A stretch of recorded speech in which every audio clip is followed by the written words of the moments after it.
2020 aura été une année terne pour l'économie. Effondrement des places boursières, multiplication des plans de relance, gestion de la dette ou encore destruction d'emplois, la Covid-19 a fait trembler les économies mondiales.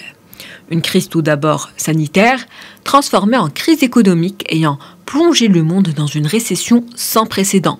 Une crise qui laissera des traces et les dégâts sont déjà visibles.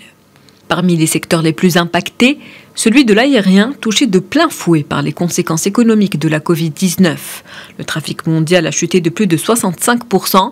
Durant l'année 2020, le nombre d'avions dans l'espace aérien a été réduit de moitié.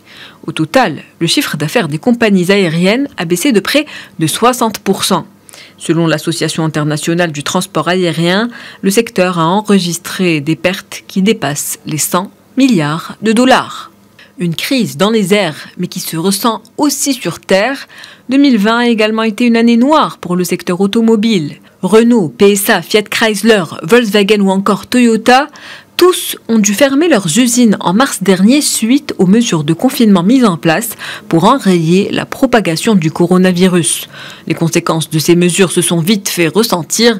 Les ventes des véhicules neufs ont chuté d'au moins 15% par rapport à l'année dernière.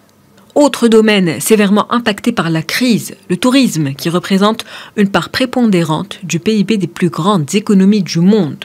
Selon l'Organisation mondiale du tourisme, les visiteurs étrangers ont chuté d'au moins 70% dans le monde. Les pertes sont ainsi colossales. Elles se chiffrent à plus de 1200 milliards de dollars, soit au moins 3 fois plus que la perte enregistrée durant la crise économique mondiale des subprimes. Enfin, autre secteur lourdement impacté par la crise, et pas des moindres, celui de l'événementiel. Annulation, report, avec le confinement, les professionnels du secteur étaient au pied du mur. Les pertes sont lourdes, plus de 27 milliards de dollars, sans compter la destruction de milliers d'emplois.